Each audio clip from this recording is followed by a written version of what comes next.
Welcome to The Big Story. I'm Gretchen Holt. I'm Denise Stan. And I'm Shania. Tonight's big stories, done but not quite dusted. A House panel prepares its committee report after wrapping up hearings into how Vice President Sara Duterte's agencies spent confidential funds.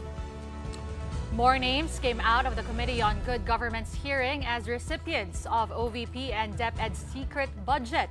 But the Philippine Statistics Authority found that most lacked birth certificates. And over in the disputed waters, a Chinese vessel and a Filipino vessel figured in yet another encounter. This time around, it did not involve water cannons, but a high-intensity laser.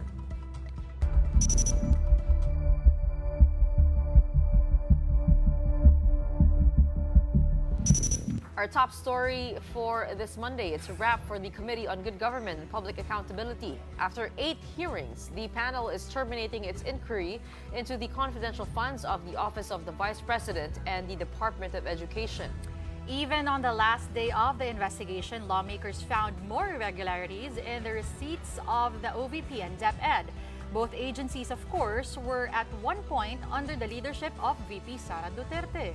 Now, what happens next to this month's in this month's long probe is all up to one committee report, but already some lawmakers are talking about criminal charges. Marian Enrique with tonight's big story. Even in earlier Blue Ribbon hearings, several suspicious names already floated. These were based on acknowledgement receipts submitted to the Commission on Audit by the Education Department before 2024 and the Office of the Vice President, both under Sara Duterte. First to be flagged were OVP confidential fund recipients Mary Grace Piatos and Cocoy Villamin. According to the Philippine Statistics Authority or PSA, there were no records found on the two, whether birth, marriage, or even death certificates. But there's more. PSA found that of close to 700 people that supposedly received money from DepEd, more than half lack birth records. Tayo po ay sumulat upang isumite ang 677 pang pangalan na nakalagay sa acknowledgement receipt ng DepEd kung saan tayo po ay binigyan ng tugon ng Philippine Statistics Office dated December 8, 2024 at dito kanila pong sinasabi na out of 677 individuals, 405 ay walang birth certificate o walang record sa birth certificate o pwede nating sabihin na non-existent. Lawmakers also see fraudulent patterns in the receipts. In the case of Cocoy Villamin, there were 2 receipts that bore different signatures. Then there were details which Assistant Majority Leader and Lanao del Sur Representative Zia Alonto Adyong noticed. In some acknowledgement receipts, 2 names appeared, a certain Sally Rendon from Surigao City and Sheila Dado from Digos City. The twist, they had the same signature with exact same strokes. Taga Mindanao po ako, so alam ko po yung gaano kalayo ang Digos at ang Surigao. For me, Mr. Chair, only one person did these acknowledgement receipts, but merely changed his handwriting style from print to script in writing. There were also 3 receipts from DepEd under a certain Alice Crescencio. Again, different signatures. More than that, the receipts were signed in different locations, Iligan City, Lanao del Sur, and Pasay City. Tayo po ay na-scam sa pamamagitan ng libu-libong acknowledgement receipts na basta-basta lamang dinoktor. At this point, evidence is so overwhelming. Lawmakers are certain there were indeed irregularities on how the OVP and DepEd spent its confidential budget. They're invoking Joint Circular Number 2015-01, which clearly states how secret funds should be used, handled, and liquidated. There could be violations in alleged instances when security officers Colonels La Chica and Nolasco were allowed to receive public money. Only Special Disbursing Officers Gina Acosta and Edward Fajarda can do so under the law. For ACT Teachers Party List Representative Franz Castro, there should be more hearings on the confidential expenses of the agencies of Vice President Duterte. Dito lang natin makikita in transparency, no, yung ano ba talaga nangyari doon sa pondo? Kailangan makita natin dito yung pananagutan mismo ni Vice President, the most responsible po doon sa pondo. If it is proven that there was misuse or misappropriation of confidential funds, VP Sara and her supposed cohorts could be charged for graft and corruption. That's according to Good Government Committee Vice Chairman Romeo Acop. And if the funds in question are at 612 million pesos as earlier pegged, this could be a clear case of plunder. Nakakapagtaka rin ang obsession ni Vice President Sara sa confidential funds. Marahil ito'y dahil sa kalakip ng opacity at antas ng secrecy sa pag-disburse ng mga confidential funds na tila nagiging daan upang ito'y abusuhin ng walang accountability. If public funds are misused or misappropriated, or worse, if funds are diverted to personal use or benefit, and given the amount we are talking about here, this may be under the crime of plunder. Legislators can still think of more possible charges from technical malversation, falsification of public documents, to corruption of public officers, bribery, and perjury. For News 5, I'm Marian Enriquez. We are One News. Let's find out what happens next after the Good Government Committee wrapped up its inquiry. We have the panel's chairman himself, Representative Joel Chua. Welcome back to The Big Story, Congressman. Hi, good evening, and thanks for having me tonight. Congressman, I know you're wrapping up the inquiry, but I wanted to ask, since we're already getting into the thick of things, bakit po ba magtatapos na at ano po nangyari sa summon po natin kay Colonel Lachica and Colonel Nolasco, who were in charge or were given the money by the Special Disbursing Officer? Aren't we going to unwrap that side of the investigation? Well, wrapping up just for this year, but does not follow that we're already terminating the committee hearing. Insofar as Colonel Lachica and Colonel Nolasco are concerned, we were informed that the AFP is already conducting its internal investigation so as not to disrupt the said investigation. We are giving them the opportunity to conduct their own internal investigation. Okay, Congressman Chua, confirm lang natin. Earlier, you guys were clarifying in a press conference after the conclusion of the 8th hearing of the Committee on Good Government, that this is just, kumbaga, wrapping up the confidential fund part of the hearing. Yes. You guys mentioned na because si Congressman Valeriano at si Congresswoman Luistro, may iba pang ni-raise na issue that you will be carrying these issues or taking them up next year pagbalik ng Congress. Can we confirm lang? Yes, you are correct. Because this is not only about confidential funds. If you will remember it correctly, the manifestation of Congresswoman Luistro concerns the budget of the DepEd, including the regular fund. That includes the issue concerning the computer. Pero yung committee report, you also mentioned coming up with a partial committee report.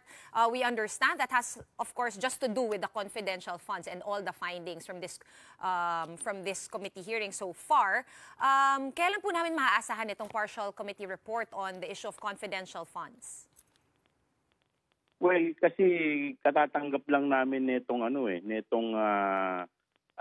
PSA from the DepEd. We are still awaiting the certification of DepEd of PSA from the Office of the Vice President.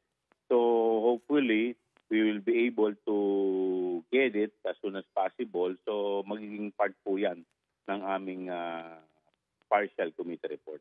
Kong, would also like to get your take because the media actually caught up with Vice President Sara Duterte earlier today in Davao City, and we'd like to know what you think about this soundbite.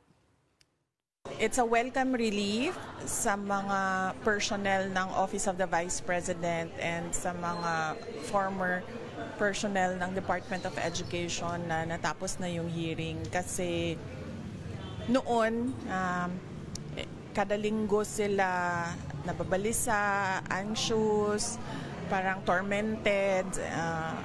Yung iba sa kanila takot para sa buhay nila. Ang ginamit na mga words, we're scared for our lives. Why are we being treated like convicts and fugitives? We are government workers, mga ingana. So, it's a welcome relief na hindi na sila ipapatawag sa hearings sa Congress. So, Kong, what do you make of those statements coming from VP Sara? Well, that is only insofar as confidential fund is concerned. But when Congress resumes its session by next year, and we decided to open again our committee hearing, so baka sa iba pong topic, ipatawag din po sila. Given the timing of things, I mean, we just heard the president say that he doesn't back impeachment, that in the greater scheme of things, the VP is unimportant and this is a waste of time. I mean, putting that side by side with your decision to wrap up the discussion on confidential funds, hindi po ba maiisip nila na sinusunod niyo po yung direksyon ng presidente? Well, as you can see, dalawa na pong impeachment complaint ang naipafile sa House. And I heard na may another impeachment pa rin na ipafile. So baka maging 3 na anytime soon. So wala naman pong kinalaman ito sa pronouncement ng ating presidente because at the end of the day, it will be the Committee on Justice who will tackle this impeachment complaint. So now if eventually the Committee on Justice ruled that there is sufficient in form and substance, so baka isampa pa rin po ito. Okay, nabanggit rin kanina sa press ko, Congressman Chua, na some of the suggested amendments to existing legislation, because of course, in aid of legislation naman yung mga hearing, is a lot that requires CF or confidential fund disclosures on the way it's spent, and some penalties for its misuse. You guys were saying, at the current situation, very bare minimum lang yung accounting na kailangan nila gawin at yung liquidation na kailangan gawin given such huge amounts. But I was also wondering, because the COA also announced today that the Office of the President has actually spent some 2.2 billion, 2.3 billion the year before. So that's 2022 and 2023, over 4.5 billion. Meron din ba kayong plano na kilatisin kung paano nililiquidate yung confidential funds ng Office of the President? Well, kung maalala po ninyo, ito po yung nag-emanate po ito because during the budget hearing, ayaw pong sumagot ng ating Vice President with respect dito nga po sa pag-spending po niya dito. And we believe that the Office of the Vice President, and not only the Office of the Vice President, there are some departments or agencies who do not deserve the confidential fund, primarily because the nature of their function does not involve national security, peace and order, and intelligence gathering. Unlike the Office of the President, ito po pala, ang Office of the President is the commander-in-chief ng ating lahat ng mga armed forces at saka ng mga iba't iba pang sangay ng gobyerno that requires the national security and peace and order. Kaya po, magkaiba po kasi ang kategorya ng Office of the President at saka ng Office of the Vice President as well as DepEd. That's correct, but we do know that the agencies already have their confidential intelligence funds. The AFP already has theirs. Pagdating po sa security, I mean, wala po ba tayong planong accounting for the billions? I mean, it is a huge amount of money plus the security agencies already present CIF funds. Yung parang redundant kasi, Kong? Or sasabihin na, okay, hindi naman sa tatanggalan yung presidente because I think his office is big enough to have CIF, not just confidential but also intelligence funds. Pero yung accounting part lang ba, Kong? Kung meron pong mag-lodge ng complaint, bakit naman po hindi? But insofar as the Office of the President is concerned, sa amin pong paniniwala, magkaiba po kasi talaga yung kategorya nito. Unlike doon po sa iba. Pero wala po ba tayong, hindi po ba tayo nanggigigil, malaman saan napunta yung pera no, kay Colonel La Chica, Colonel Nolasco? I mean, medyo nabitin po kami. Alam po ninyo, they have their own internal investigation already. So we trust the AFP, the chain of command. So antayin po muna natin kasi mahirap naman po na pangunahan po natin yung kanilang investigasyon. Okay. Nagbabakasakali lang kung kasi dati naman po pwede pa rin ipatawag kahit na may sarili ng investigasyon. But just to clarify, no, for other agencies, kasi lumabas na rin po yung issue na minsan kasi kung confidential funds, naka-sealed envelope lang daw yung liquidation nito at karaniwan hindi na nga ito binubuksan. So apart from the OP and the OVP, meron pa ba kayong plan na kilatisin no, yung paggamit at pagka-discharge ng mga confidential funds ng iba pang civilian agencies or kailangan pa ba may mag-complain muna bago natin itong kilatisin? Well, ito naman po kasi based po to sa privilege speech tsaka sa manifestation ni Congresswoman. Hindi naman po ito bigla na lamang po naming hinila out of the blues, no?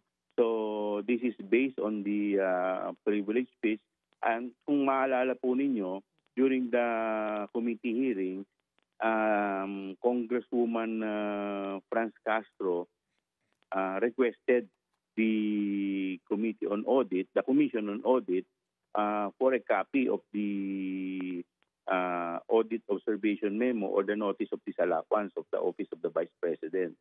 But it was only recently that we were able to get hold of this document. Kaya po, ito po yung pinag-ugatan po nito. There is a third impeachment complaint that people are waiting for. Is it not coming from the majority? Would you have a clues as to where that's coming from? I heard over the news a while ago na yung other third impeachment complaint, according to, I think, to the SecGen, that it will be coming from a religious sector. So I do not know how actually, Kong, it was right. SecGen Velasco said that it's coming from right. Galing kay SecGen Velasco nga siya yung kumbaga tumimbre sa media na magkakaroon pala ng third. I think the initial yun lang po yung basis ko Ayun lang din. So wala pa kayong alam kung saan siya manggagaling apart from yung what we already know. But Congressman, what is your... Kapakinggan ko lang po siya sa news Okay. What is your sense of the timing of this? Meron po nagsasabi na, naku, wala ng oras, medyo gipit na talaga sa panahon. May nagsasabi naman na dapat ngayon na kasi pagka nag-antay pa talagang may iba na ihip ng hangin. I mean, isn't that effort lost as well for everything that's been uncovered in the hearings? Well, ako kasi right from the very beginning, yun din naman ng concern ko, the timing, no? Because as we all know, by next year, by February, magsisimula na po yung national campaign. Then by March, yung local campaign. So medyo very challenging ngayon yung oras ng lahat. Okay, and lastly lang siguro, no, Kong, at least from me, earlier wala pong confirmation from anyone on the panel na magkakaroon nga, na magre-recommend yung committee to file charges against the Vice President. Can we confirm na parang talagang wala kayong recommendations to file any charges against the VP? Well, kanina doon sa presentation po, yung po yung mga paniniwala ng mga miyembro na baka po ito po ay pwedeng tignan yung mga crimes that were discussed a while ago during the committee hearing. So by the time that we meet again with the members, that's the time na pag-uusapan po namin what to do next. Okay, so for now, what else can the public wait for? There's still a few more session days to go before the Christmas break. Ano po yung kinabibisihan ninyo dyan sa komite, pati na rin siguro sa Quadcom? Sa committee, sa totoo lang, I will have to admit na talagang medyo nahihirapan din ako kung mag-master ng quorum because of the busy schedule that each and every congressman are having right now dahil nga po alam naman natin na halos lahat yan, mga kandidato rin. So may kanya-kanyang distrito rin sila na inaasikaso on top dito sa mga committee hearings, dito rin po sa pag-attend ng session. So by this time po siguro, kasi hanggang next week na lang po ang Congress. So siguro hopefully by next year, baka medyo mapag-usapan po namin once nag-resume po ang Congress. Mukhang nagbabago na nga po ang ihip ng hangin, pati ang panahon. But we will be waiting for the recommendations from your committee. Maraming salamat in the meantime. Thank you so much for joining us. Good Government Committee Chairman, Congressman Joel Chua.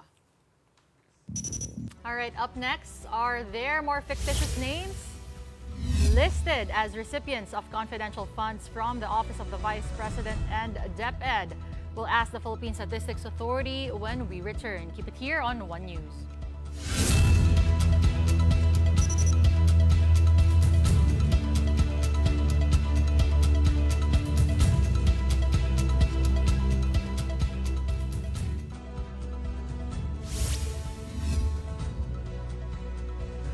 Welcome back. Here's a Washington Big Story here on One News. Lawmakers say they're clueless about rumors of a third impeachment complaint against Vice President Sara Duterte in the works. And rumor has it that the complaint could possibly be filed by a religious group. Last week, House Secretary General Reginald Velasco said some lawmakers expressed their intention to file another impeachment complaint against the Vice President this week. But here's Lanao del Sur 1st District Congressman Zia Alonto Adyong's answer to that.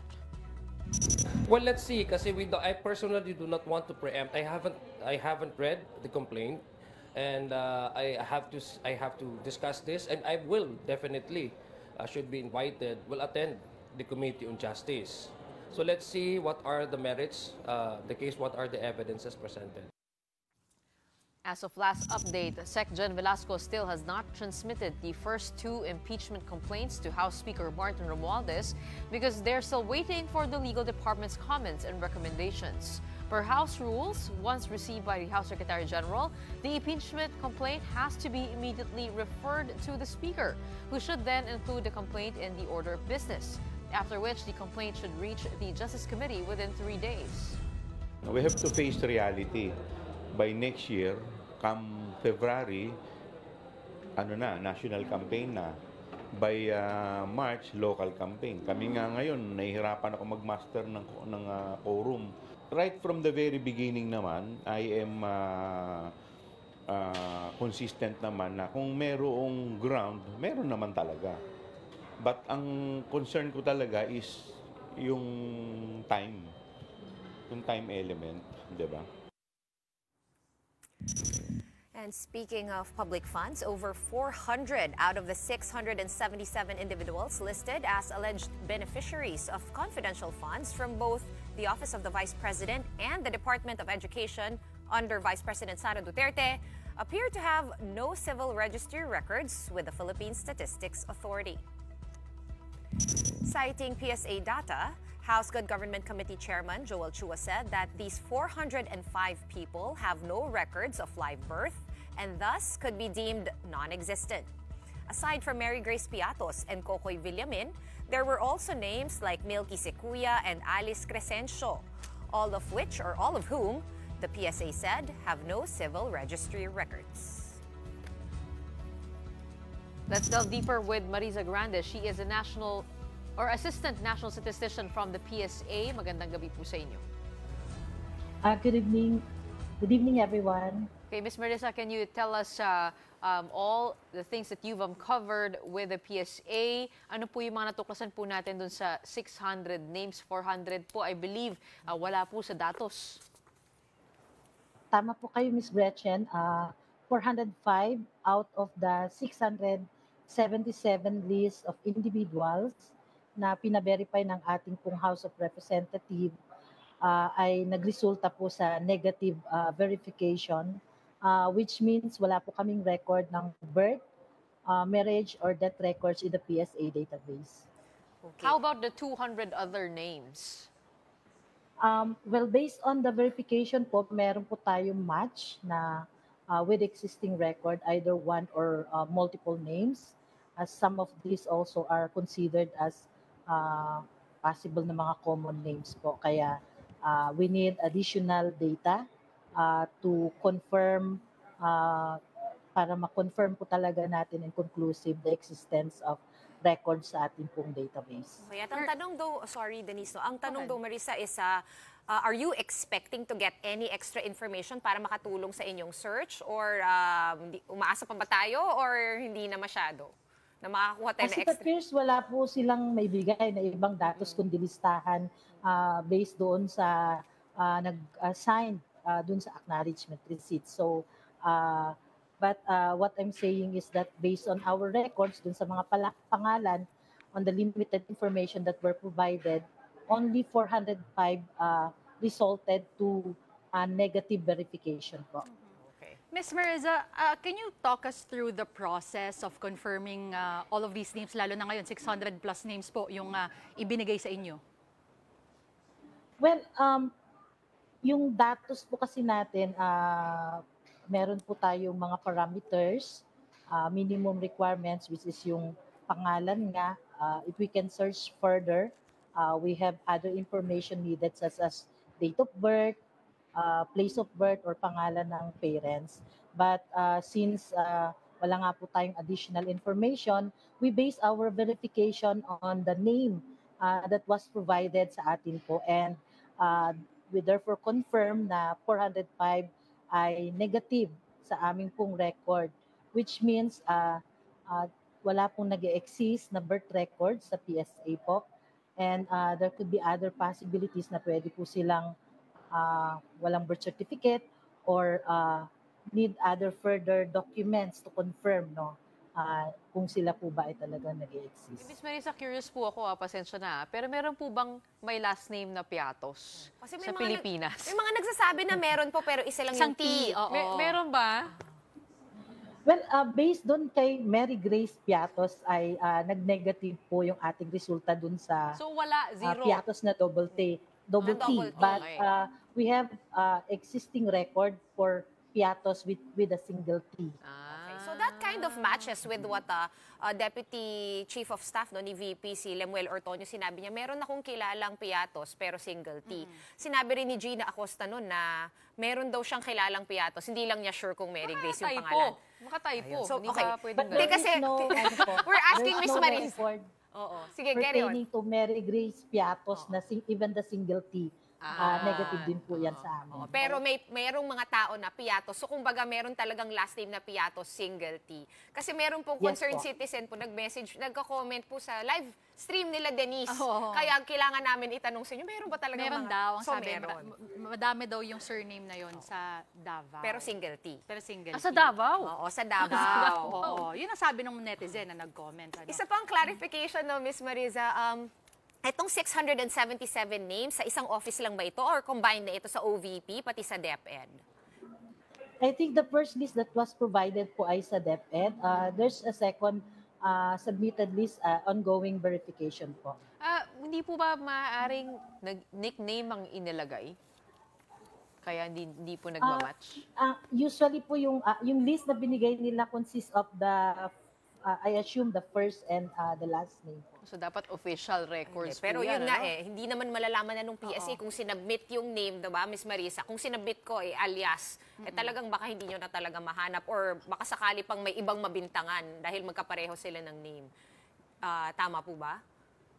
Yeah, We're not that's sure. why medyo careful tayo in releasing the personal information ng mga datos, especially po yung mga match, because we don't know if may mga kababayan po kasi tayo na maapektuhan. common name na tinatawag po natin na magkakapangalan. What other patterns did you see here? Like in terms of the signatures and the names, meron po ba kayo napapansin dun sa pag-check nyo nung buong data?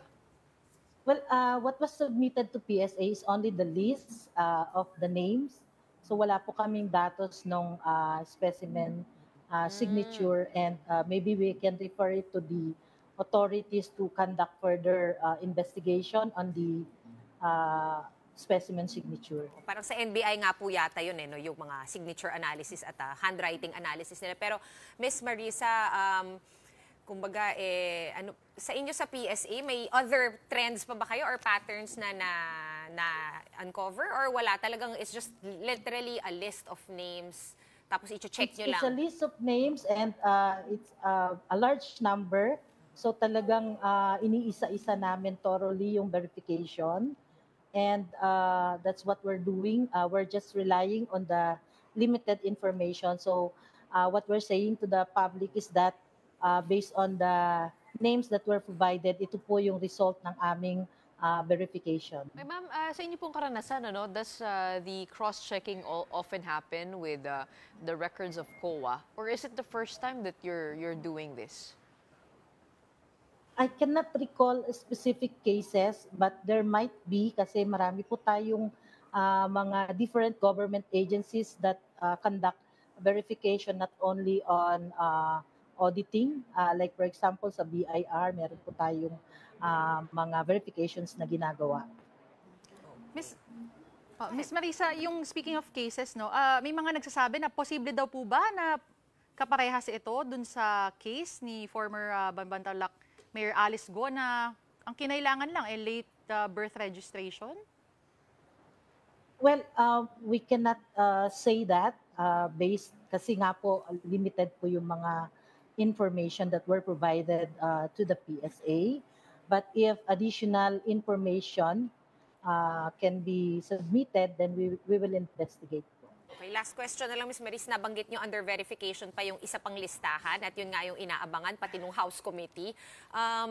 May tentative ba tayo na release date kung kailan yung matatapos? And do you have any idea, can you share with us, mga gaano karaming pangalan yung nasa pangalawang listahan? It's a lot of lists that were submitted to PSA for verification and ongoing po yung aming verification ngayon sa aming pong mga back offices. And we will probably release in 2 to 3 days, baka sa Wednesday po, because naka 50% pa lang po kami ngayon sa aming verification. And we ensure that this is a priority of the PSA. Medyo talagang madami, so we're doing a lot of verifications for this conduct of investigation. Ms. Marisa, we do appreciate you and your hard work. Teka lang, may last question lang ako kasi sobrang curious lang ako. Kailangan ko lang itanong. Ms. Marisa, kunwari, ito nga yung listahan. Example, yung name ni Mary Grace Piatos. Paano po yung steps nyo? Like, i-enter nyo? May database naman yan sa computer, di ba? Do you enter it Mary Grace Piatos? Then do you try to like Mary Grace one word? Then do you try to remove a T? Kumbaga yung mga typos and close spellings. Do you guys do that also? Yeah, we have parameters to use in the verification of birth, such as yung last name and the first name. Yun nga, because of this limited information, we're just relying on the verification of the first name and the surname. Okay, at nagtatanong po yung producer namin, yung mga the 200 plus names na medyo may kapareho. Mga common names po ba ito? Example, Juan de la Cruz, Paulo Santos. Parang ganun po bang type of names? Yeah, napakarami po talaga nung may single match na mga information, and there are also some that resulted to multiple match, which means very common siguro talaga yung name, kaya madaming lumabas. And that information is already submitted to the committee for further investigation. Okay, so kumbaga hindi nyo na ma-narrow down even further based dun sa mga matches. Because we need information on the date of birth, place of birth, and at least one name of the parent. Okay. All right, thank you so much for joining us tonight and sharing with us all you've discovered. Marisa Grande, Assistant National Statistician from the PSA. Up next, President Marcos signs 3 new laws today. One grants non-resident tourist VAT refunds. The details when we return.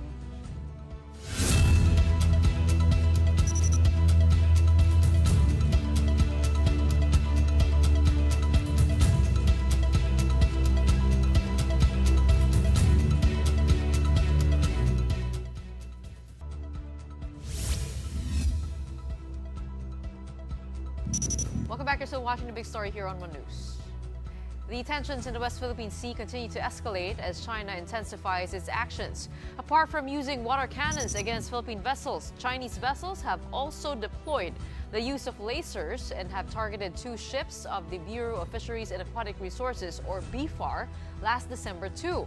According to BFAR, BRP Datu Matanam, Taradapit, and BRP Datu Tamlot were in the vicinity of Hasa-Hasa Shoal, which is 60 nautical miles off Palawan, when the Chinese vessel pointed their laser at them.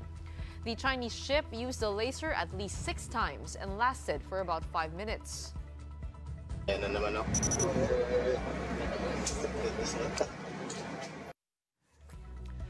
The high-intensity lasers can cause blindness and are dangerous for the crew on board. This incident happened 2 days before the Chinese Coast Guard blasted water cannons on BFAR's BRP Datu Pagbuaya near Bajo de Masinloc. The Philippine Coast Guard has yet to issue a statement on the incident. President Bongbong Marcos has signed 3 significant laws today. The first being the Mental Health and Well-Being Promotion Act. This law aims to strengthen mental health programs in schools given the alarming rise in cases of students with suicidal tendencies in the country.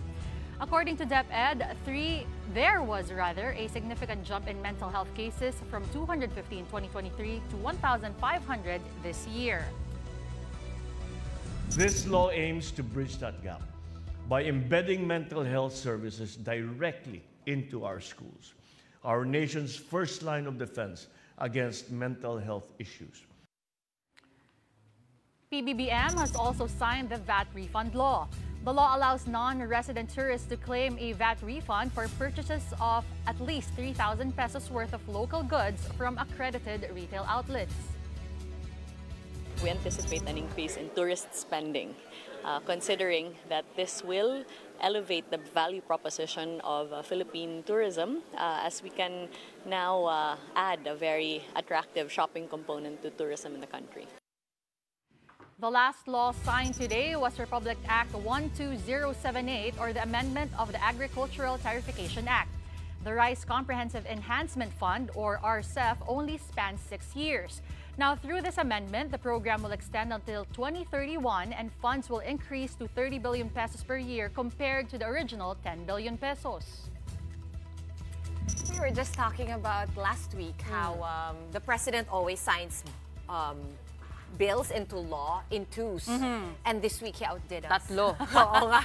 Nakatatlo ang presidente natin, ano? Pero yung Mental Health Act, matagal na inaantay yan, especially with providing a specific office to take care of that. So mukhang there's a care center equipped to deliver mental health services, including counseling and monitoring, providing necessary support for learners and even staff. And actually, that yung ideal nila is to put an office, parang may parang isang counselor per school. Again, the law is really great, but ako, bilang medyo jaded ako of late, gusto ko lang makita na ma-execute nila yan. Diba? Saan tayo kukuha ng pera, the logistics, mahirap rin yan. Wala pa nga teacher pa lang, hirap na. Guidance counselors pa lang, kulang na. Actually, maraming balita rin today. Bukas, mixed yung galaw ng gasolina. So kung gas kayo, magiging mas mahal siya. Kung diesel kayo, magiging mas mura siya.